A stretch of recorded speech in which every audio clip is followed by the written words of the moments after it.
इस वीडियो के द्वारा हम क्लास 12th के अकाउंट्स में जो फाइनेंशियल स्टेटमेंट में एक चैप्टर है अकाउंटिंग रेशियो, उसका डिस्कशन करेंगे। ये वीडियो इसलिए डाल रहे हैं कि अभी बहुत सारे बच्चों का प्रैक्टिकल एग्ज़ाम भी चल रहा है और प्रैक्टिकल एग्ज़ाम में वाइवा में एक्सटर्नल इन सब टॉपिक से क्वेश्चन पूछता है, फॉर्मूला भी याद हो जाएगा। और आज हम सबसे पहले ये बता देते हैं कि इस चैप्टर में जो अकाउंटिंग रेशियो है वो 4 पार्ट में डिवाइडेड है। First is liquidity ratio,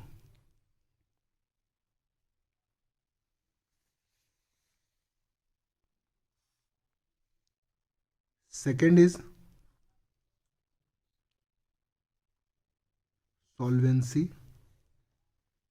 ratio, third is profitability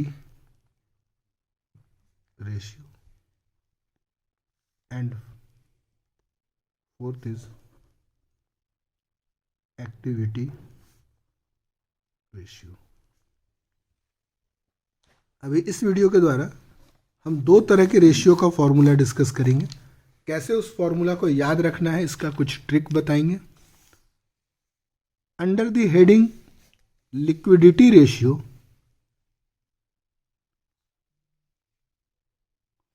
we have two formula. First is current ratio. Current ratio is calculated by dividing current asset with current liability. And second is quick ratio. It is calculated by dividing quick asset with current liability.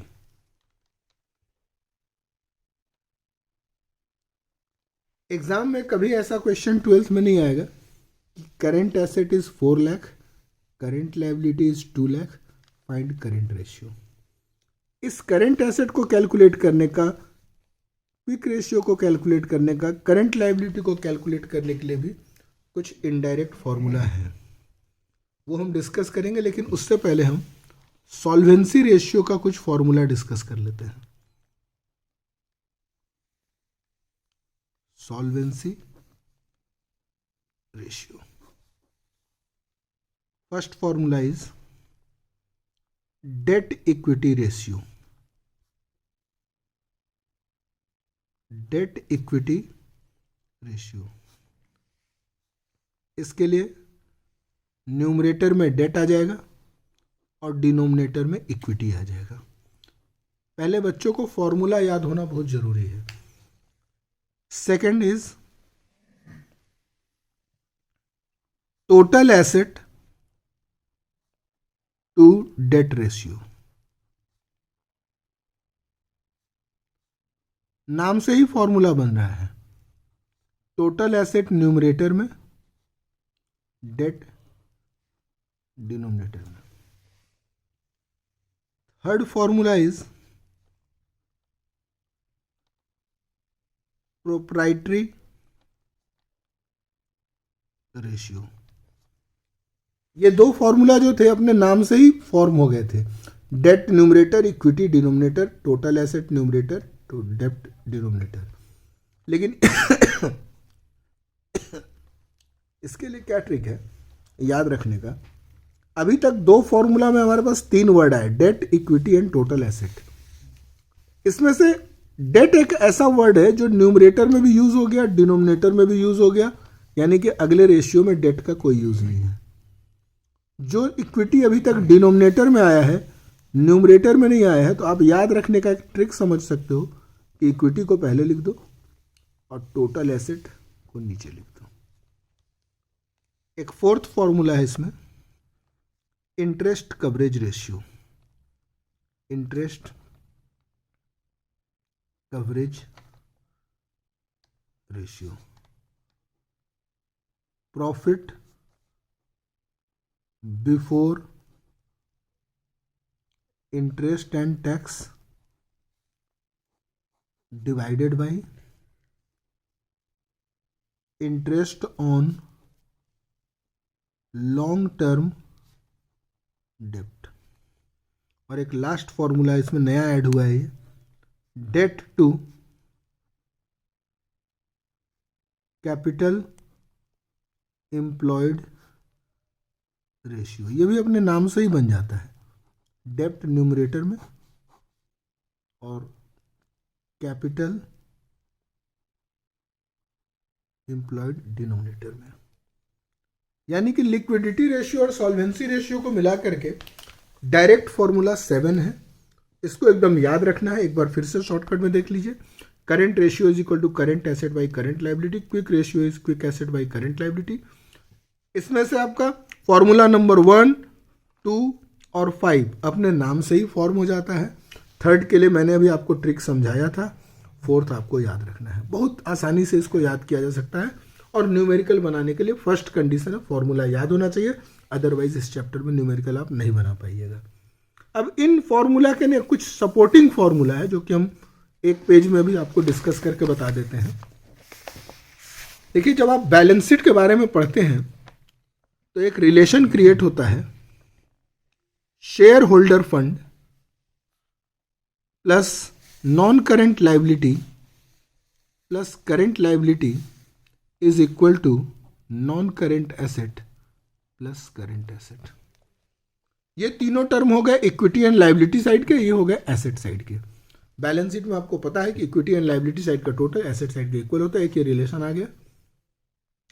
हो सकता है कि exam में हमें कभी share holder fund given हो, non current liability given हो, non current asset given हो, इस रिलेशन से करेंट लाइबिलिटी आ जाएगा। कुछ और छोटी छोटी बातें देखिए, शेयर होल्डर फंड और नॉन करेंट लाइबिलिटी को कभी भी आप कंबाइन कर दीजिएगा तो इससे एक फॉर्मूला बनता है कैपिटल एम्प्लॉयड। हम अलग से भी लिख देते हैं कैपिटल, हालांकि जरूरत नहीं है लिखने का, share holder fund plus non current liability. अगर आप इसको और इसको प्लस कर लेते हैं तो इससे आपका एक फॉर्मूला आता है टोटल डेप्ट। टीडी स्टैंड फॉर टोटल डेप्ट, बहुत यूजफुल फॉर्मूला है। Non current liability plus current liability, इसका बहुत यूज है न्यूमेरिकल बनाते समय। 3 वैल्यूज हैं, ऑलवेज 2 वैल्यू दिए रहेंगे, टोटल डेप्ट और नॉन करेंट लाइबिलिटी, आपको करेंट लाइबिलिटी कैलकुलेट हो जाएगा। दिस नॉन करेंट लाइबिलिटी, यही आपका डेट है। जो हम फॉर्मूला में बार बार डेट यूज कर रहे हैं वो नॉन करेंट लाइबिलिटी के लिए ही यूज कर रहे हैं। ये देखिए, इन दोनों को अगर ऐड कर दीजिएगा तो आपको आ जाएगा टोटल एसेट। एक और बात लिख देते हैं, ये जो नॉन करेंट एसेट होता है वो fixed tangible asset plus non current investment. हम शॉर्टकट में देखिए, यहां 2 एरो देके लिख दे रहे हैं, fixed tangible asset non current investment.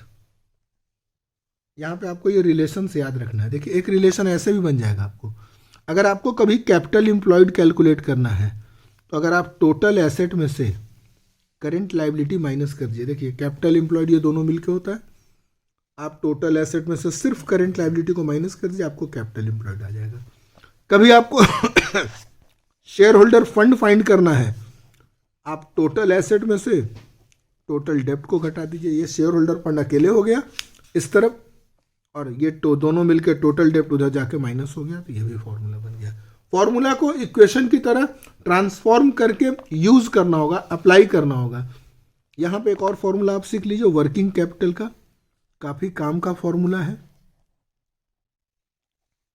Current asset minus current liability. Shortcut में आप ऐसे भी लिख सकते हैं, WC is equal to CA minus CL। Examination में लिखते समय कोशिश करना है कि ये एब्रीविएशन यूज नहीं करना है, CA CL, हमें करेंट एसेट करेंट लाइबिलिटी पूरा वर्ड लिखना है। CBSE में इस सब बातों पे ध्यान दिया जाता है। एक और फॉर्मूला आपका छूट रहा है, quick asset. Quick asset calculate करने के लिए आपको सिंपल बात याद रखना है, करेंट एसेट में से इन्वेंट्रीज को माइनस कर देना है।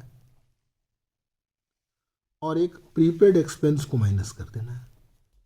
या एक फॉर्मूला आप ज़्यादा कॉमनली यूज यही होता है, करेंट एसेट माइनस इन्वेंटरीज। अगर आप इतने फॉर्मूला का ध्यान रखते हैं, याद रखते हैं, इसको बार बार अप्लाई करना पड़ेगा, बहुत यूजफुल फॉर्मूला है, तो आपको ये 7 फॉर्मूला पे लिक्विडिटी और सॉल्वेंसी का न्यूमेरिकल में कोई दिक्कत नहीं आएगा। कल का भी आप याद रखिए, कल हम टीएस ग्रेवाल बुक से, कुछ टीचर लोग इस किताब को नहीं फॉलो करना चाहते हैं, ठीक है ना, टीएस ग्रेवाल बुक से हम आपको क्वेश्चन नंबर 1 से लेकर के लगभग 80 क्वेश्चन तक शॉर्टकट में हर एक क्वेश्चन का हिंट देते हुए आपको सॉल्यूशन करवाएंगे। बच्चों से रिक्वेस्ट है कि फॉर्मूला याद करके उन हिंट्स को फॉलो करें और फिर क्वेश्चंस बनाएं, और कोई प्रॉब्लम होगा तो हम फिर उसको दूर करेंगे। Thank you.